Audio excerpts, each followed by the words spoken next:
Yeah, I've got it made. Marrying into money. You can keep struggling in your poor life, James said with a sneer and a smirk. He threw these mean words at me just as I was relaxing in the hotel lobby. James's loud voice made me feel bad. I wondered where he had met his new wife, who happened to be the daughter of the president of Richard Enterprises. James seemed proud and childish to me, laughing like a middle-aged man.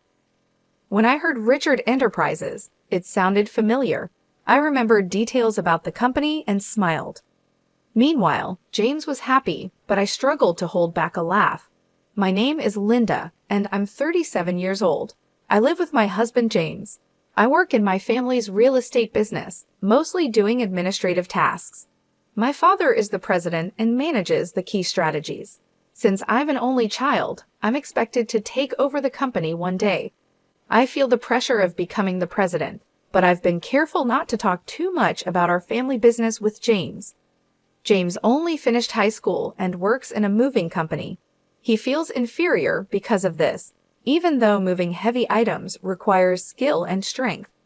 I respect his work, but I avoid mentioning my prestigious university degree or my future role as president when we talk. James and I met through a friend in college. She hired James's moving company, and he helped with her move. Initially, James was interested in my friend. How we met was kind of funny. James was interested in someone else, but she was already in a relationship. They got along well, so she introduced him to me. I was looking for a partner at the time. Our meeting was unexpected, but it turned out great. James's carefree nature matched my meticulous personality. After going on several dates, we became a couple when I was in my late 20s, a good age for marriage. Within a year, we were married. My life as James's wife began without any problems. His parents were very kind and always welcomed me with smiles when we visited. Considering the issues my friends had with their mothers-in-law, I felt lucky to have such a good relationship with mine. However, James's job was demanding, and he often worked late, which was tiring for him. Despite being tired, he never neglected our marriage. I felt grateful, but also thought he didn't need to try so hard. He'd thank me for simply making dinner after his long work days. I felt blessed to have such a wonderful husband. But after a year of peaceful marriage, things started to change. One night, as we got into bed, James casually asked, "Why can't we have kids?" His tone was slightly irritated, which surprised me. I had also thought about having children, but we weren't actively trying. Given our regular marital life, I believed it would happen in time. I tried to reassure James, saying, "It's just bad timing. We've only been married a year, so it's not something to worry about yet." I definitely wanted children, but I knew rushing wouldn't help. James seemed more forceful than usual, even quoting statistics like 60% chance of conceiving within a year for couples not using contraception. Not being familiar with pregnancy statistics, that number seemed incredibly high to me. James was eager for kids and suggested we get tested together to identify and address any clear issues.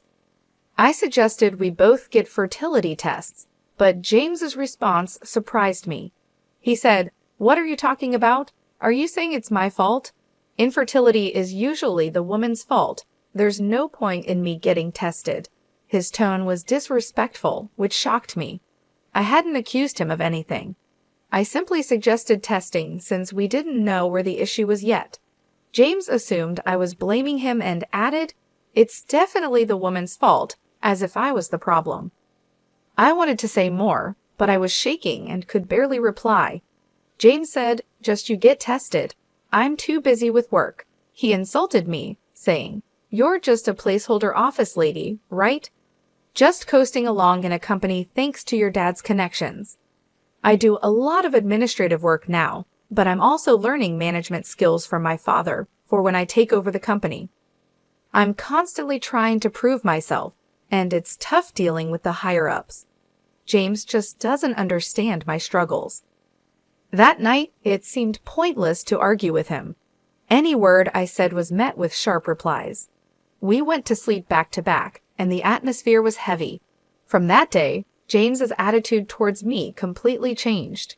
One evening, after a late talk with my father about the future, I came home to find James berating me for not having dinner ready.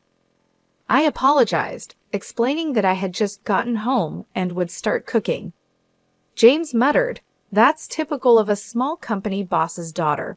He didn't know, but my father's real estate company was not small at all, with hundreds of employees. But I knew arguing this point was meaningless. "I'll cook right away. Have a drink and wait," I told James. He loved his alcohol. It seemed to calm him down. Relying on alcohol to maintain our relationship made me sad. I hated being scolded by him. If alcohol could make him feel better even a bit, then it was worth it. The next morning, James's mood hadn't improved. "Make sure dinner's ready when I get home," he spat as he left. I sighed, thinking about my plans for the day. I had taken the day off to visit the gynecologist for fertility testing, as previously mentioned by James.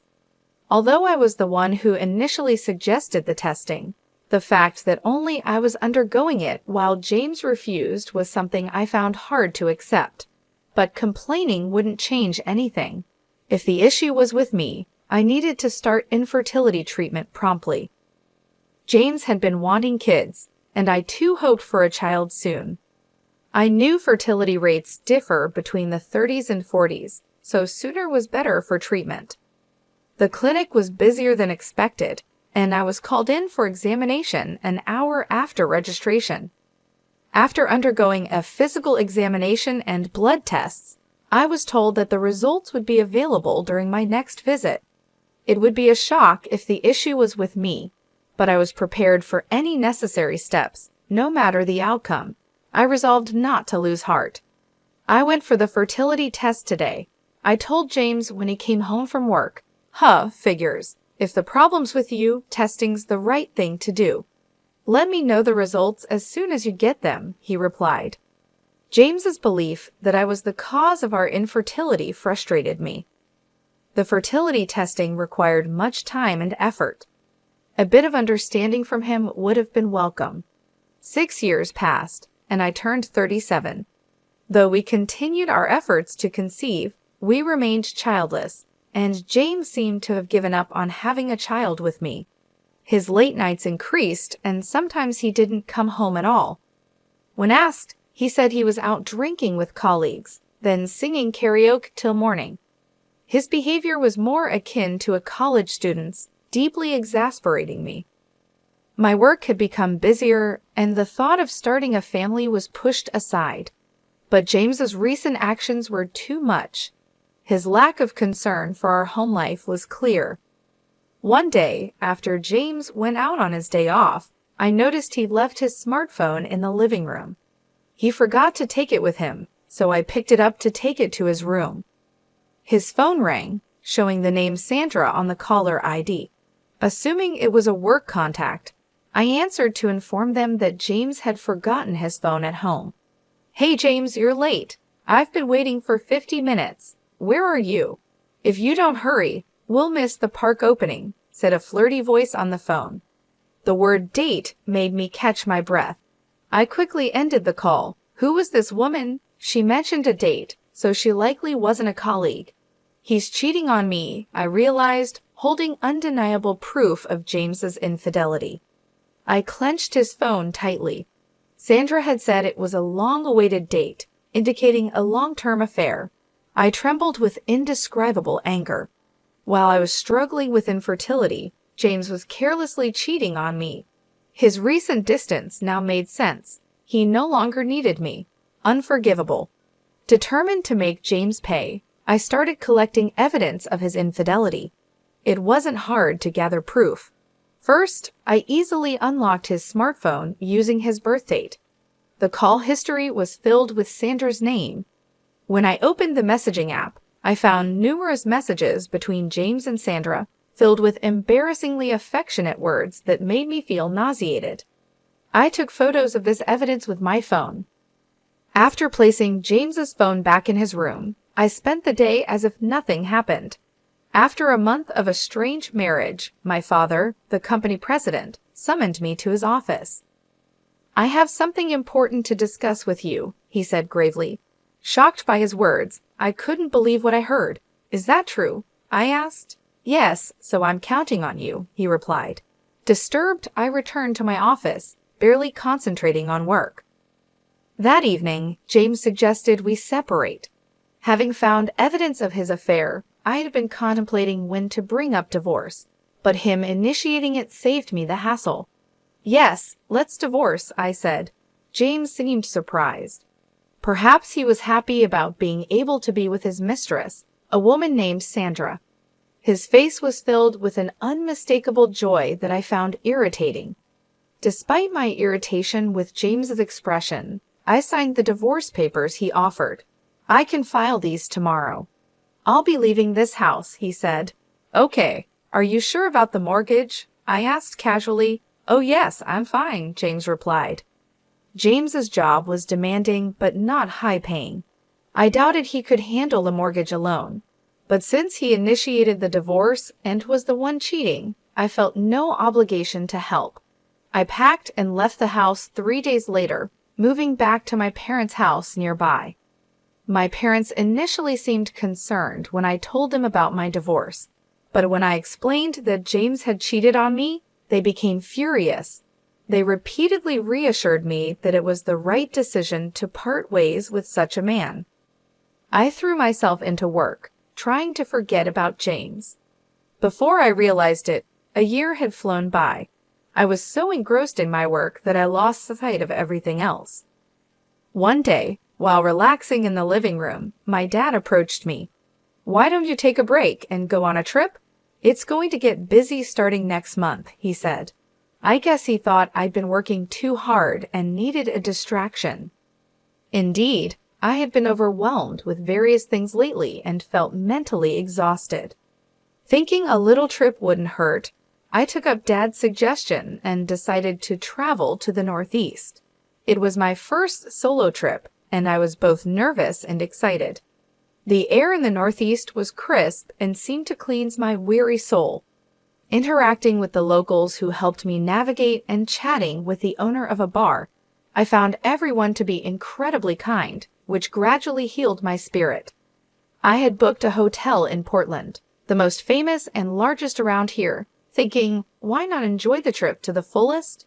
After checking in, I relaxed in the lobby with a welcome drink. The fatigue from the journey seemed to melt away. Feeling utterly comfortable, I jokingly considered moving to Portland. A familiar voice called out, "Hey, what are you doing here?" I turned around, startled by the unmistakable voice of my ex-husband, James, who was entering the lobby with 2 large suitcases and a young woman.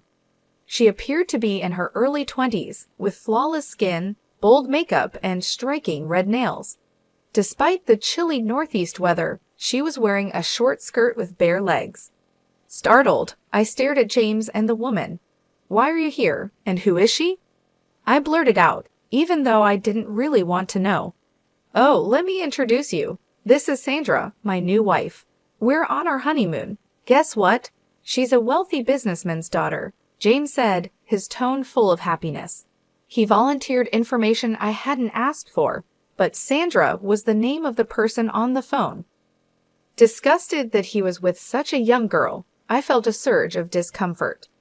"You're on a solo trip here. That's pathetic," James sneered, despite being the one who cheated and initiated our divorce. Sandra, too, was looking at me, her eyes narrowed with amusement. "Hey, James, is this your ex-wife? She looks old." "Hurry up with the check-in," she said in a catty tone. I glared at Sandra, and James, nonchalantly wrapping an arm around her waist, responded, "Yeah, I'm set for life, marrying into money. You can keep struggling in your poor life." James smirked condescendingly, throwing demeaning words my way. His high-pitched voice echoed through the hotel lobby, disrupting the elegant atmosphere I was enjoying and leaving me feeling upset. But his mention of marrying a businessman's daughter made me wonder where he had met someone like that. "Yeah, Sandra is the daughter of Richard Enterprises," James proudly exclaimed. I thought it sounded familiar somehow. "Oh, right, that company," I said after a moment, recalling what Richard Enterprises was. James's face lit up with pride. Impressive, huh? He exclaimed. But inside, I was holding back laughter. Come on, you know this company. Her family's loaded, and they even paid off the mortgage on that house quickly. Thanks for divorcing me so easily, Linda, James said sarcastically, but it didn't bother me at all. Yeah, I know them. They're in the biggest building downtown, right?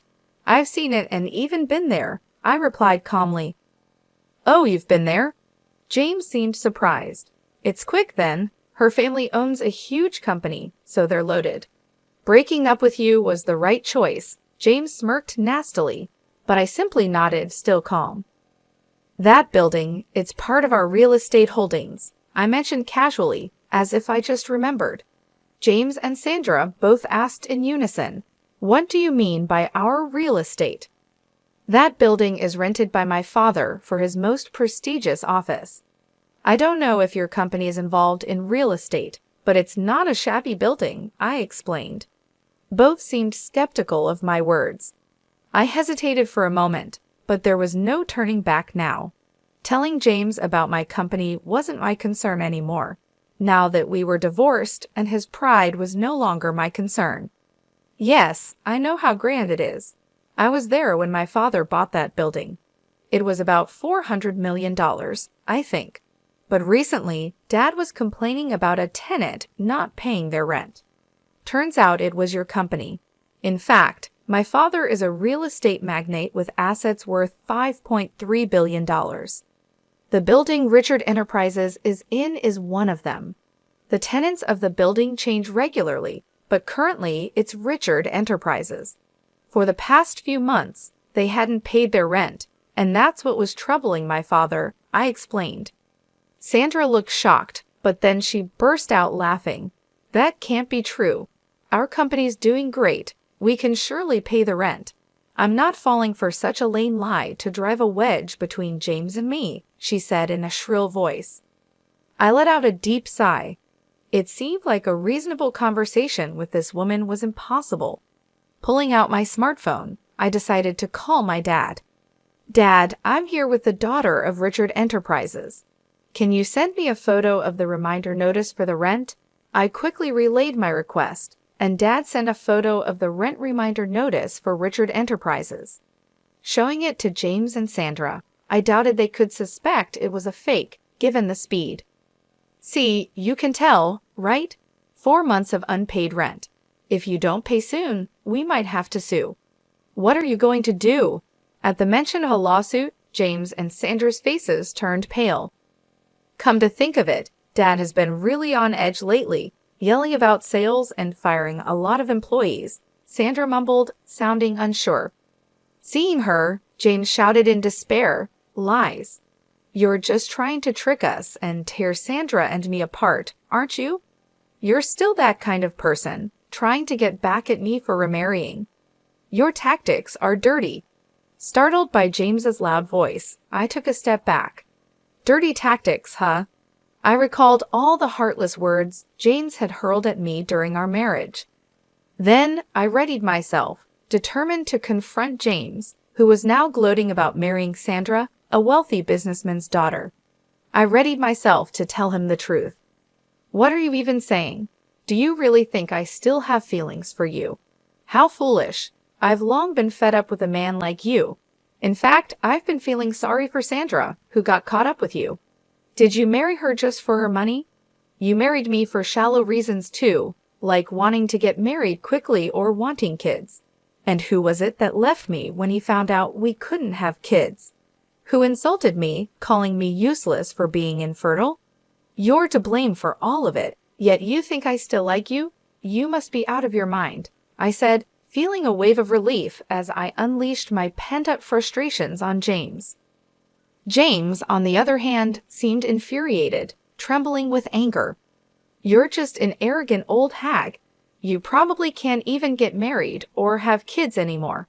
Sandra and I were planning to have fun making a baby after this trip, and now you're accusing Richard Enterprises of not paying rent. Panicked upon realizing the poor performance of Richard Enterprises, James was desperate to blame all his misfortunes on me. I decided to deliver the final blow to James, saying, "Oh." I didn't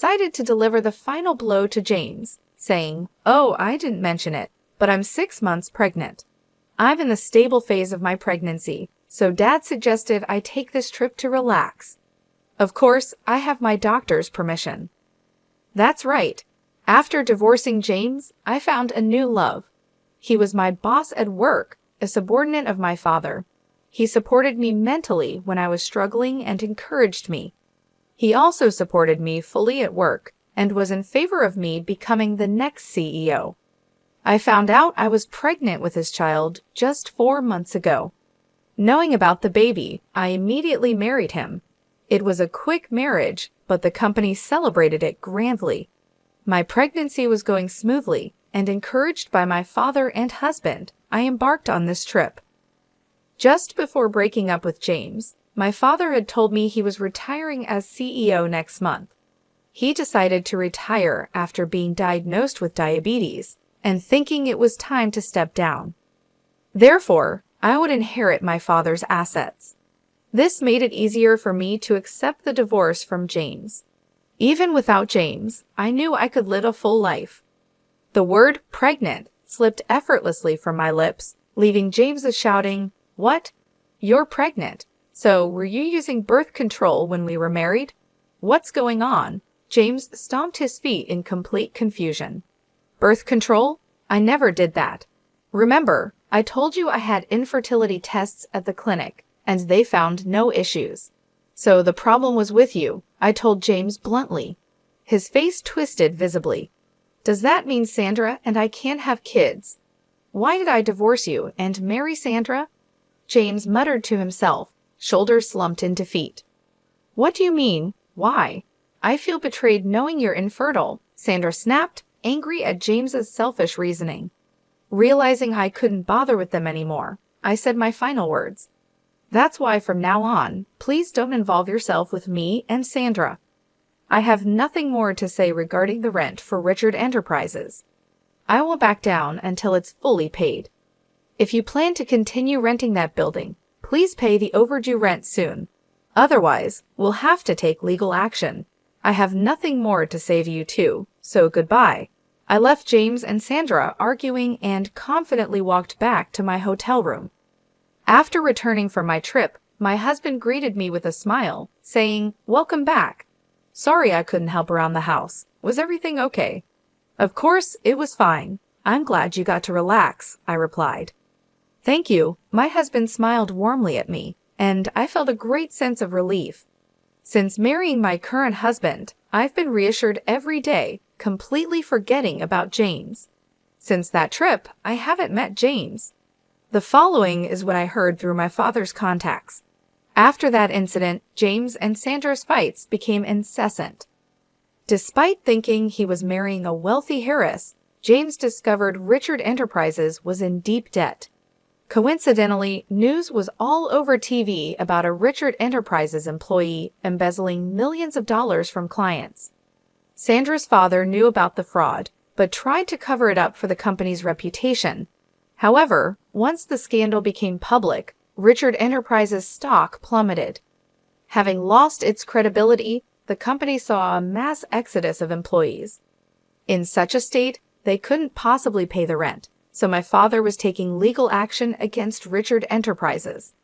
The future of the company looked bleak, as it was entirely Richard Enterprises' fault. James, having lost a fortune he thought was within his grasp, was furiously blaming everyone but himself. Thinking he could ride on the coattails of a wealthy heiress was overly optimistic of James. Sandra, realizing James was infertile, accused him of marriage fraud. After our hotel encounter, I had a lawyer demand compensation from James for his infidelity, leaving both him and Sandra in debt. I heard that James and Sandra ended up arguing every time they saw each other, and they finally got divorced recently. Then, unbelievably, James called me after divorcing Sandra. "Linda, please marry me again. I have debts other than the alimony." Sandra made me buy everything she wanted and then left without paying a dime. "You're the only one I can rely on. I'll do anything for you. Please forgive me." James's pleas sounded like a beggar, so pitiful that they almost made me sick. His unchanged attitude of marrying for money was just appalling. No, I have no desire to be involved with you ever again. I'm going to be happy with my husband and our child, so please don't contact me again. Goodbye, I said calmly, and then immediately had his phone number blocked. That should stop any more absurd calls from James. Having lost his wife and money, James will likely live a lonely life now. Given his infertility, remarriage might be difficult for him. Moreover, it's hard to imagine someone falling for a person like James, who mocks others so readily. All I could think was that he should at least try to repay his debts. I thought about it as if it were someone else's problem. As for me, I'm looking forward to my life with my husband and our soon-to-arrive baby. Both my work and personal life are more fulfilling than ever, and I'm savoring this unparalleled happiness.